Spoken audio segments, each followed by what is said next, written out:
Rome had once been a city of gods and men, of laws and legions, of ambition and order. Its streets were paved with power, its walls echoing with victories, its monuments reaching toward eternity. For centuries, the world had watched Rome rise, conquer, and rule, and in that time, people began to believe that it would never fall. Yet no empire, however mighty, is immune to time, ambition, or human frailty. After the death of Augustus, the carefully constructed stability of the empire began to show cracks. Tiberius, his chosen successor, was capable yet distant, ruling from shadows rather than the public eye. Where Augustus inspired loyalty, Tiberius inspired caution and fear. Senators whispered, armies observed silently, and citizens sensed the change in tone. The Republic's institutions, which had been carefully preserved, now bent under the weight of imperial disuse. Halitala, young man celebrated at first for his charisma, only to reveal the darkness that absolute power could unleash in a mind unrestrained. Public mockery of authority, executions without trial, and lavish spectacles replaced governance. The empire watched, stunned, as sacred traditions were twisted into personal amusement. When Caligula was assassinated, Rome understood that the emperor could die at the hands of those he once commanded. Claudius brought unexpected stability, rebuilding the administration and extending Rome's reach, yet the shadow of fear remained. Each ruler had to navigate the treacherous waters of court politics, the ambitions of generals, and the fickle loyalty of citizens. Nero arrived next, obsessed with artistic glory, neglecting the lesson of power. While the city burned, Nero performed, demonstrating that spectacle could outweigh governance, and fear could be manipulated as entertainment.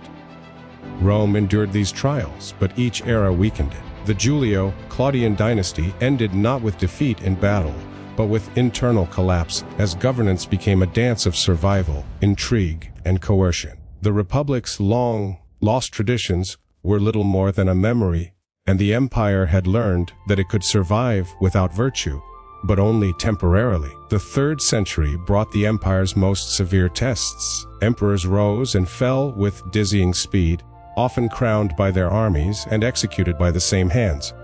Galba, Otho, Vitellius, and eventually Vespasian illustrated the volatility of power.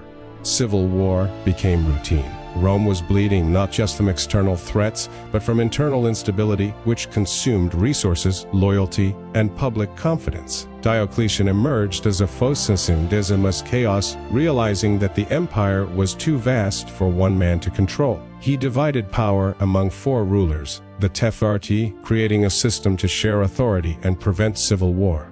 For a time, this worked.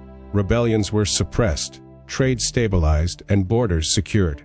But the very structure that preserved Rome also formalized division, setting the stage for the eventual separation of East and West. In the East, Constantinople rose, strategically placed and well defended, a new center of imperial gravity. In the West, however, the empire remained vulnerable, its resources overstretched, its borders porous, its leadership weak. The movement of political focus to the East drained wealth, talent, and morale from the Western provinces. Cities declined, armies weakened, and citizens no longer trusted distant rulers. Every new emperor attempted to hold the crumbling structure together. Some succeeded temporarily, some failed spectacularly. Yet each generation of rulers inherited a world that had been weakened by the decisions of their predecessors. Rome's vastness, which once was its greatest strength, began to criticize ability. Administration could not keep pace with demands. Communication slowed.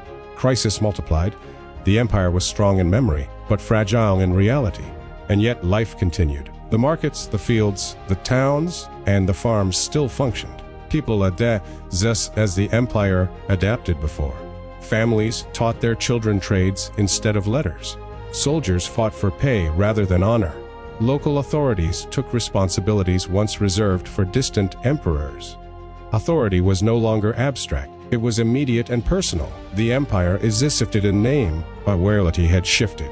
Barbarian tribes, who once posed only distant threats, became central actors in this drama. They moved, negotiated, and settled, learning the ways of Rome and exploiting the vicious centuries of internal decay had created. What the empire had once absorbed through citizenship and integration was now confronted as a challenge, a combination of military pressure, negotiation, and survival. The sack of Rome in 410 by Lysias shocked the world, not merely because of destruction, but because it revealed that the eternal city was no longer invincible. News spread rapidly: if Rome could fall, so could any other city. Confidence, both inside the empire and beyond its borders, collapsed. Citizens no longer relied on distant emperors or distant armies. Survival became localized, personal, immediate. In this environment, social, political, and religious structures adapted. Christianity, once persecuted, became a stabilizing force. Bishops replaced governors in influence. Monasteries preserved knowledge, and the church increasingly became the arbiter of law, order, and morality. The empire's institutions shifted from the guardianship, laying the groundwork for future European civilization. The West was unraveling, but the East endured. Constantinople flourished with strong leadership, effective administration, and a disciplined army. The Eastern Empire, later called Byzantium, maintained continuity with Roman traditions, preserving culture, law, and identity. Rome as a political center had weakened, but Rome as an idea survived, thriving where strategy, adaptation, and geography allowed. By the mid-5th century, the Western Roman Empire was no longer an empire in practical terms. Its territories were fragmented, its treasury drained, its armies reliant on foreign soldiers, and its emperors little more than figureheads. Romulus Augustulus, a boy emperor, symbolized the final stage. Deposed in 476 by Odoacer with little resistance, the Western Empire had ended quietly, without dramatic battle, but with centuries of decay finally catching up. Even in this collapse, Rome's influence persisted. Roads still connected provinces. Laws and administrative practices shaped future kingdoms. Latin evolved into the Romance languages. Christianity assumed organizational structures from the empire. The idea of Rome outlived its physical and political structures, influencing Europe for centuries to come. While the Western Empire struggled, the eastern provinces were quietly consolidating power. Constantinople, built on the shores of the Bosporus, rose as more than just a city. It became the living symbol of Rome's ability to adapt. Strategically located, it commanded trade routes between Europe and Asia, between the Mediterranean and the Black Sea. Unlike the western provinces, which had been drained by constant warfare and corruption, the East possessed wealth, organization, and a disciplined bureaucracy. The contrast was striking. Western governors struggled to collect taxes, enforce law, and defend borders. Eastern administrators could mobilize armies, enforce justice, and sustain public works. While Rome's citizens in the West quailed for protection, Constantinople's citizens walked its streets under walls that actually held. Scholars, merchants, and officials thrived there, preserving culture and memory while the West faltered. At the heart of this shift was Constantine. He understood the importance of symbolism, administration, and religion. His vision was neither purely military nor purely political. It was strategic in every sense. By embracing Christianity, he not only secured spiritual loyalty, but also unified a population that had been fractured along traditional pagan lines. Churches were built, bishops gained influence, and a moral structure that complemented imperial authority emerged. Power, once dependent solely on armies and wealth, now depended on belief. For the Western, it seemed distant, almost irrelevant. As barbarian groups pressed into Gaul, Hispania, and Italy, emperors struggled to respond. Generals held more authority than emperors, and often they ruled independently, negotiating with or fighting against invading tribes as they saw fit.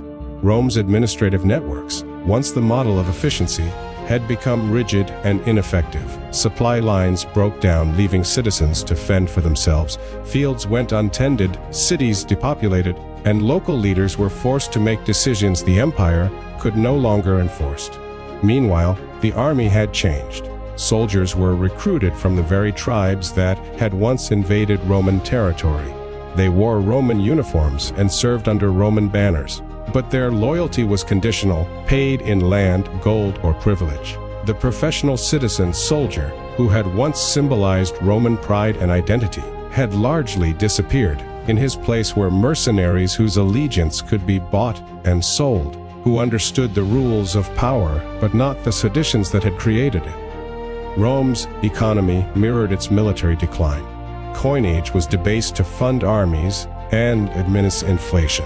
Trade routes became unsafe as political instability spread, and local economies became self-contained. Peasants tied themselves to landowners for protection, exchanging freedom for security.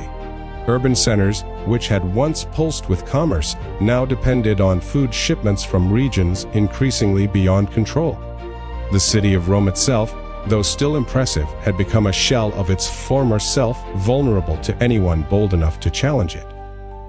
Barbarian leaders, like the Visigoths and Vandals, had learned from Rome. They understood its strategies, mimicked its organizational structures, and negotiated from positions of strength. Initially, some sought integration, offering loyalty in exchange for land and privileges. But Rome's inability to accommodate them would let potential allies into enemies. Mismanagement, starvation, and disrespect fueled resentment, leading to sieges, rebellions, and eventually La Sacosis, once considered untouchable. The sack of Rome in 410 was a turning point, but it was also a culmination. It revealed the West's psychological fragility more than its physical weakness. Citizens and soldiers alike realized that the empire's legendary invincibility was a myth. Panic spread faster than fire. Even distant provinces, previously insulated, began to fear for their own survival. Local authorities strengthened walls, hoarded resources, and negotiated independently. Central authority existed only in theory. Christianity, growing steadily, provided a new framework for order. Where emperors failed, bishops intervened. Churches organized relief for the poor, arbitrated disputes, and maintained social cohesion. Monasteries preserved manuscripts, copied works of history, philosophy, and science, ensuring that knowledge would survive even if political structures did not. The church became both a moral compass and a functional substitute for failing imperial institutions. Meanwhile, in the East, the Byzantine administration refined its collected, and armies were disciplined and strategically deployed. Diplomatic channels with neighboring empires, especially Persia, were carefully maintained. Constantinople became a center of commerce, art, and law, ensuring that Roman identity persisted. The East not only survived but thrived, creating a cultural and political continuity to West no longer sustained. Through all this, ordinary people in the West adapted. They stopped relying on distant emperors or armies. Communities became self-governing, local justice systems developed, and survival took precedence over loyalty to Rome. People migrated for safety, formed alliances, and learned to negotiate with the very forces that had once threatened them. Life became localized, pragmatic, and often harsh. Yet within these struggles, resilience emerged. Civilization persisted, even if the empire itself was crumbling. The East and West were now diverging fundamentally. The East maintained law, military structure, and economic stability, while the West fragmented into competing powers.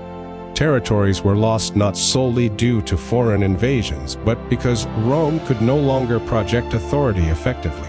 Regions that once sent tributes now fell under independent rule. Generals became kings. Tribes became settlers. Borders blurred, and with them, the meaning of empire itself began to fade. By the time Romulus Augustulus was deposed in 476, much of the transformation had already occurred. The title of emperor in the West was largely ceremonial, its practical power transferred to generals, local leaders, and foreign kings. The West's collapse was rather than a single catastrophic event.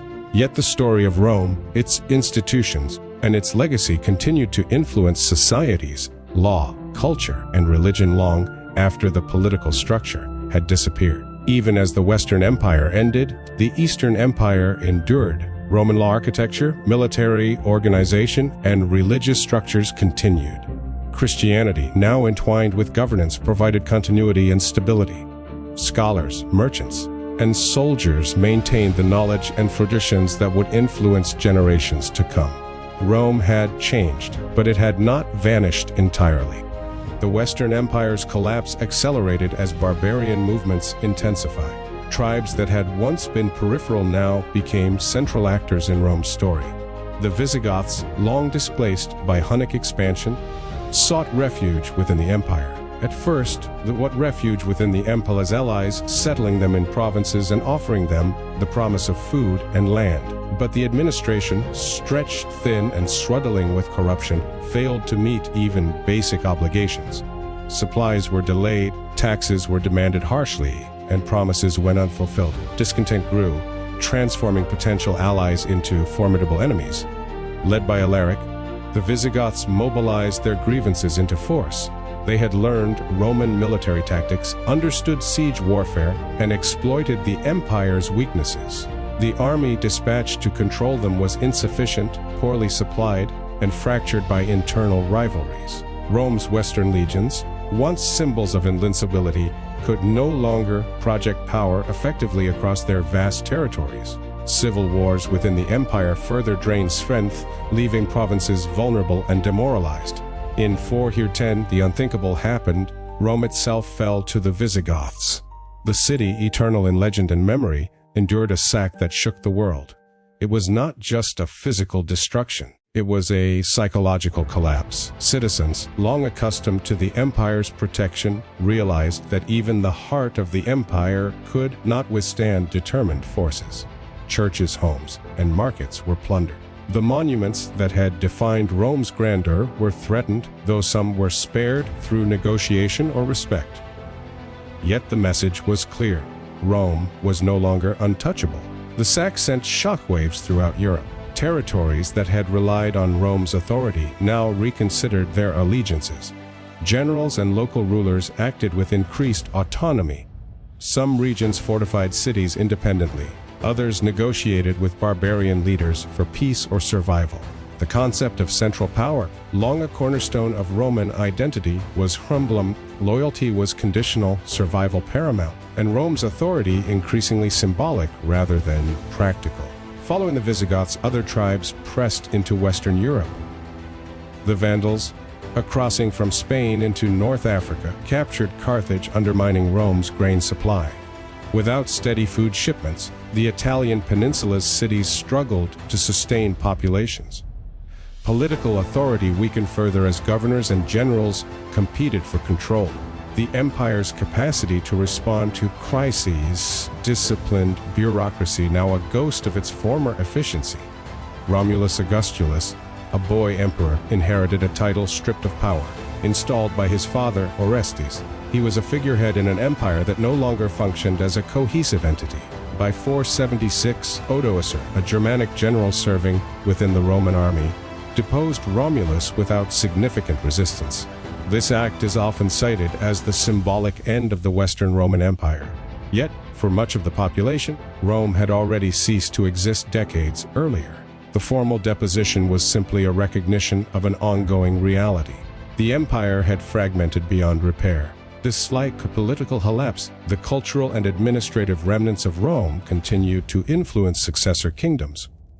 Germanic rulers adopted Roman titles, laws, and customs to legitimize their authority. Cities maintained Roman layouts. Latin, while evolving, remained the language of administration and scholarship.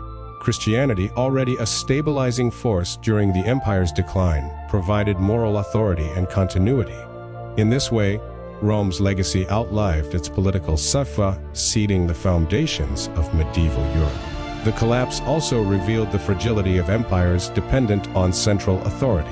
Military strength alone could not sustain Rome. Economic systems, social structures, and bureaucratic efficiency were equally critical. When any of these pillars failed, the whole structure weakened. The Western Empire had succumbed not to a single cause, but to a combination: overstretched borders, unreliable armies, economic mismanagement, political corruption, and external pressures from ambitious tribes. Meanwhile, the Eastern Empire, centered in Constantinople, observed these events with a mixture of apprehension and strategic opportunity. Its leaders strengthened walls, reformed armies, and fortified trade routes. Unlike the West, Constantinople had the resources and political cohesion to respond to threats decisively. Emperors like Zeno and later Justinian understood that survival required adaptation, discipline, and diplomacy as much as military might. The East preserved Roman identity even as the West disintegrated.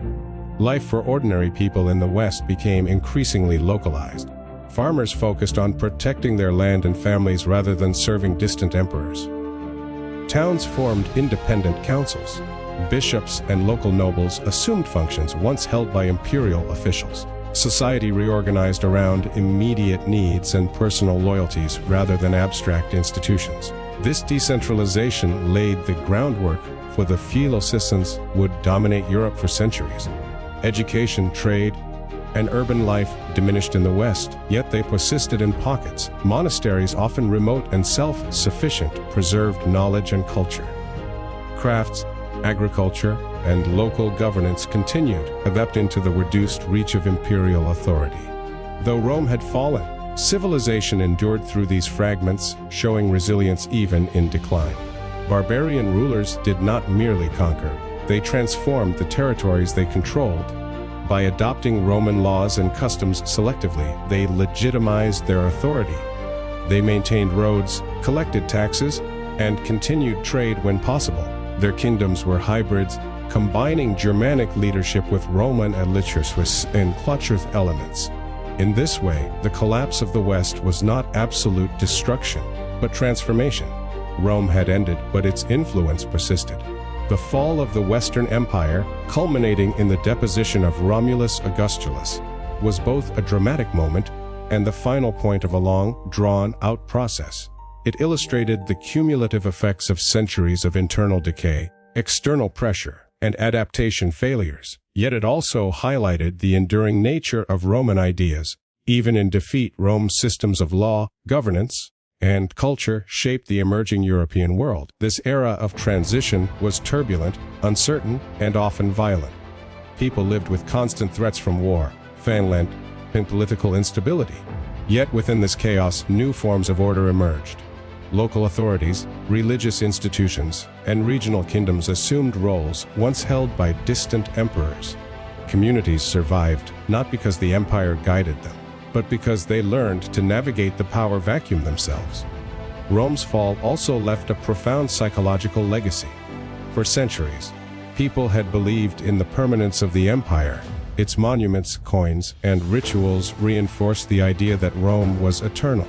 The collapse shattered this illusion, teaching a harsh lesson about the fragility of even the most powerful systems.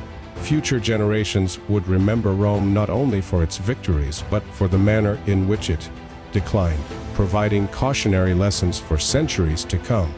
Even as the West faded, the East ensured that the Roman identity endured. Byzantine emperors continued to call themselves Roman, preserving law, culture, and governance. Constantinople remained a beacon of continuity, connecting past traditions with future civilizations. Rome's political power had vanished in the West, but its civilization, memory, and influence persisted, shaping the medieval world in profound ways. Even as the Western Empire disintegrated politically, the culture and administration of Rome persisted in subtle yet powerful ways. The collapse of central authority did not erase centuries of organization, law, or tradition. Local leaders, city councils, and religious figures inherited responsibilities once held by distant emperors. In towns across Gaul, Hispania, and Italy, bishops became intermediaries, arbitrating disputes, organizing relief, and maintaining social cohesion. Monasteries flourished as centers of learning, copying manuscripts, preserving history, and ensuring that knowledge endured despite the chaos surrounding them. Architecture continued to reflect Roman ideals. Temples, forums, aqueducts, and amphitheaters remained as civilization that had once commanded the world. Though maintenance became difficult, the very presence of these structures inspired continuity. Streets laid out centuries before still guided travelers, and the Roman grid of cities influenced the development of medieval towns. Even in decay, the West retained the imprint of Roman planning, logic, and vision. Language provided another thread of continuity. Latin, though evolving, remained the language of administration, scholarship, and liturgy. As barbarian rulers established kingdoms across former imperial lands, they adopted Latin for official documents, law codes, and correspondence. In doing so, they linked themselves to the prestige and authority of Rome. This adaptation ensured that the memory and influence of Rome remained alive, even under new, non-Roman leadership. Economically, life was transformed. Trade networks had shrunk, and many cities had become dependent on local production. Markets operated on a smaller scale, and coins were often supplemented by barter. Yet resilience emerged. Communities adapted, creating localized economies, negotiating with barbarian rulers, and finding ways to survive amidst political fragmentation. Urban centers persisted, even if diminished, and rural life became the backbone of society. Farmers, craftsmen, and merchants learned to thrive within the limitations imposed by the empire's collapse. Meanwhile, the Eastern Empire, centered in Constantinople, strengthened its institutions and culture, providing a contrasting picture of stability. Byzantine administration perfected bureaucracy, collecting taxes, maintaining armies, and ensuring law and order. Trade continued to flourish along Mediterranean and Black Sea routes. The city's walls, massive and well-maintained, symbolized both security and enduring Roman ingenuity. Where the West faltered, the East demonstrated that adaptation, discipline, and strategic leadership could sustain a city for centuries longer. Religion played an increasingly central role in both halves of the former empire. Christianity, having gained imperial favor under Constantine, now became a stabilizing force. Bishops and church councils wielded influence to former governors. Monastic communities preserved texts, educated children, and mediated disputes. Rituals, feast days, and moral codes provided a sense of order and predictability in a world otherwise marked by uncertainty. Faith became both solace and structure, binding communities together when imperial authority could not. For ordinary people, daily life had become a delicate balance of adaptation and endurance. Families relied on local leaders for protection. Communities organized militias, repaired fortifications, and managed essential resources. Sway was conducted locally, and neighbors formed networks of support. While the grandeur of Rome's imperial court was gone, the basic structures of civilization, law, commerce, and culture remained in new, decentralized forms. People had learned that survival depended not on distant emperors but on immediate, practical alliances. The continuity of Roman ideas extended beyond tangible systems. Legal codes, though modified, influenced the governance of emerging kingdoms. Concepts of citizenship, civic duty, and public order persisted in thought and practice. Architecture inspired new constructions, from castles to cathedrals. Military organization, tactics, and discipline informed the armies of successor states. Even as political authority shifted, the intellectual and cultural inheritance of Rome remained intact.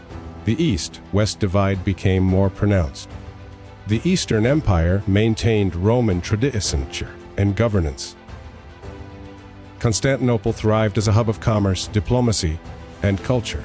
It defended its territories effectively against Slavic and later Islamic forces. The West, fragmented and decentralized, relied increasingly on local rulers' traditions to maintain order. In some regions, barbarian kings merged Roman administrative monarchs with their own customs, creating hybrid systems that preserved Roman identity in unexpected ways. Education, scholarship, and literacy persist religious institutions. Monks copied texts from classical authors and church fathers, ensuring the survival of knowledge. Libraries in urban centers may have declined, but monastic scriptoria became sanctuaries of culture. Philosophical thought, legal principles, and historical records passed down through these channels influenced the medieval world, preparing the foundation for the Renaissance centuries later. Trade, while diminished, continued along rivers, roads, and the Mediterranean coast. Local crafts and agriculture provided the laces and alcoholies. Cities that once thrived on imperial support adapted to new circumstances, often under the protection of local rulers or church authorities. Markets became smaller but more flexible. demonstrating the resilience of human enterprise even under conditions of political collapse. Social organization shifted. Communities became semi-autonomous, relying on custom, local agreements, and religious authority. Loyalty was no longer to an emperor, but to immediate leaders who could provide These local adaptations preserved order and allowed civilization to endure through periods that might have otherwise descended into chaos. The concept of empire transformed from centralized authority to layered networks of influence, reflecting the changing realities of a fractured Europe. Cultural identity, too, was preserved in unslift ways. Woollen festivals, traditions, and legal frameworks continued, often adapted to new rulers and circumstances, coincidentally with local customs, creating a fusion of old and new. Roman artistic styles persisted in mosaics, influencing emerging cultures. The memory of Rome, though politically diminished, remained a guiding force, shaping the worldview of those who inherited its legacy. The decline of the Western Empire also revealed the adaptability of human societies. People learned to navigate uncertainty, establish new systems of governance, and preserve knowledge. They survived plagues, invasions, and famine, finding stability in local authority, religion, and communal support. Rome had fallen, yet civilization endured through resilience, adaptation, and continuity of ideas. By the end of the 5th century, the West had changed irreversibly. The political empire was gone, replaced by kingdoms and local authorities. The East persisted, maintaining imperial traditions and Roman identity. Across the former territories, culture, law, and religion continued to bear the imprint of Rome. The empire had transformed, leaving behind a legacy that would shape Europe for centuries. Civilization had not perished, it had evolved. The story of Rome's fall is not simply a tale of collapse. It is a narrative of transformation, resilience, and enduring influence. As the Western Empire crumbled, the lessons of its rise and decline became embedded in the consciousness of Europe, shaping politics, culture, and society for centuries. Even in defeat, one left behind a legacy that would outlast emperors, armies, and borders. One of the most striking lessons lies in the nature of power itself. Rome's decline illustrates that military might, while essential, is never sufficient to sustain an empire. Unless efficacy, economic stability, cultural cohesion, and legitimacy are equally critical. The Western Empire faltered not solely due to foreign invasions, but because internal systems could no longer sustain authority. Corruption, political infighting, and overextended borders eroded the foundation upon which Rome had once stood so firmly. The adaptability of human societies emerged as a central theme. Even as central authority collapsed, people found ways to survive, govern, and preserve culture. Local leaders assumed responsibilities, communities organized for protection, and religious institutions provided guidance and order. Civilization persisted not because the empire remained intact, but because its people and their institutions adapted to changing circumstances. This resilience is a testament to the enduring power of culture, community, and human ingenuity. The Church, in particular, played a transformative role. Christianity, once persecuted, now became a stabilizing force, providing continuity where imperial structures failed. Bishops and monks preserved knowledge, mediated disputes, and organized communities. Monasteries became centers of learning, maintaining the intellectual legacy of Rome. Through faith, social organization, and education, the Church ensured that cultural and moral frameworks endured, shaping medieval Europe in profound ways. Legal and administrative traditions also survived. Roman law, with its emphasis on codified rules, contracts, and civic duty, influenced emerging kingdoms in medieval Slithish justice and governance, though adapted, persisted across generations. Roman infrastructure, from roads to aqueducts, continued to serve communities, facilitating trade and communication. Even in the absence of political authority, the structures one created remained functional and influential. Economically, the empire's fall prompted decentralization. Markets shrank, trade routes became regional rather than imperial, and local production became paramount. Communities learned to manage resources, negotiate with rulers, and sustain themselves through cooperation. This economic adaptation ensured survival, allowing society to endure even in the absence of central control. Rome's collapse transformed the way people interacted with resources, authority, and each other, creating foundations for feudal and regional economies. Culturally, Rome's influence remained pervasive. Latin evolved into the Romance languages, spreading the linguistic legacy across Western Europe. Architecture, art, and literature inspired new generations of builders and thinkers and artists. Festivals, rituals, and traditions adapted to local circumstances preserved a sense of identity and continuity. Even the memory of Rome, immortalized in stories, monuments, and education, became a guiding force for subsequent civilizations. The contrast between East and West underscores the importance of governance and strategic adaptation.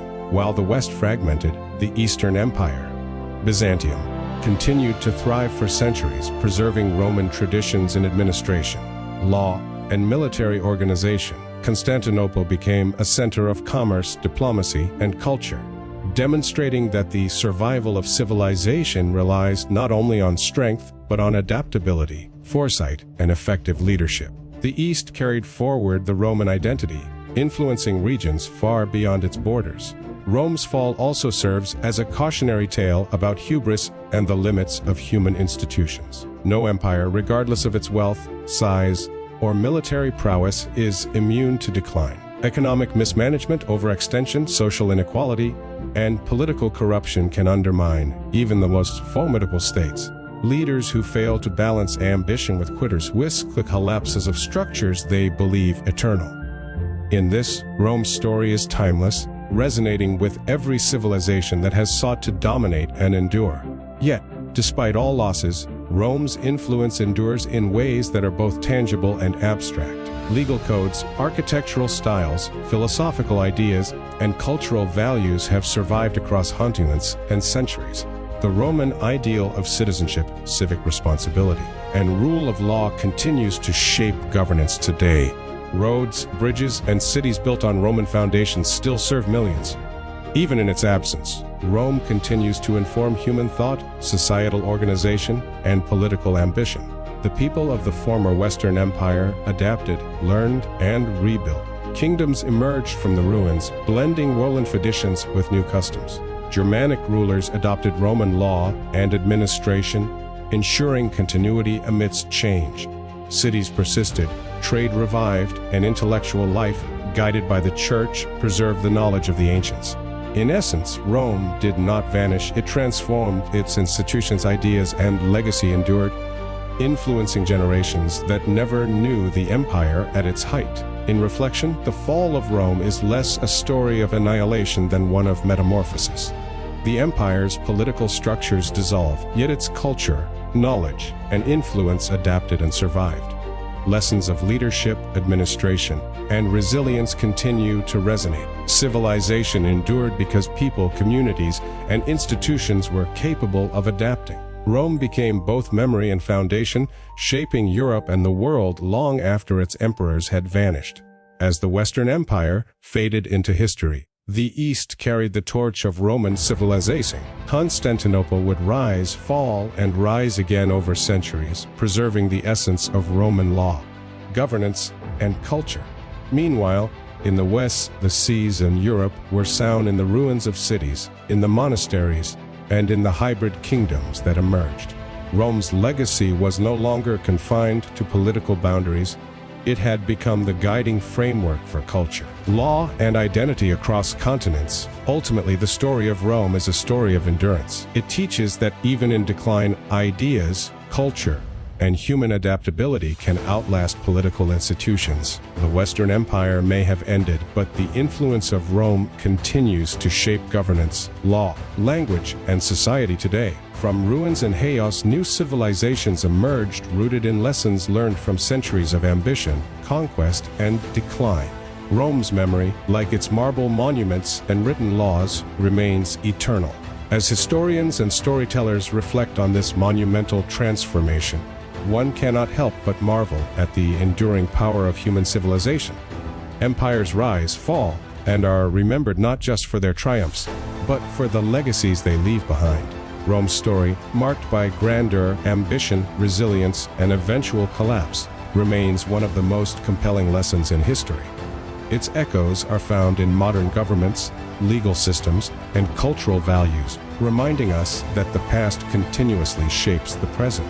And so, from Augustus to Romulus Augustulus, from the eternal city to the Byzantine capital of Constantinople, from empire to legacy, the story of Rome's fall is also the story of humanity's capacity to adapt, preserve, and endure.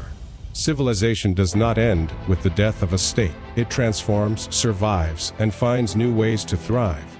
Rome fell, but the world it shaped continued to rise.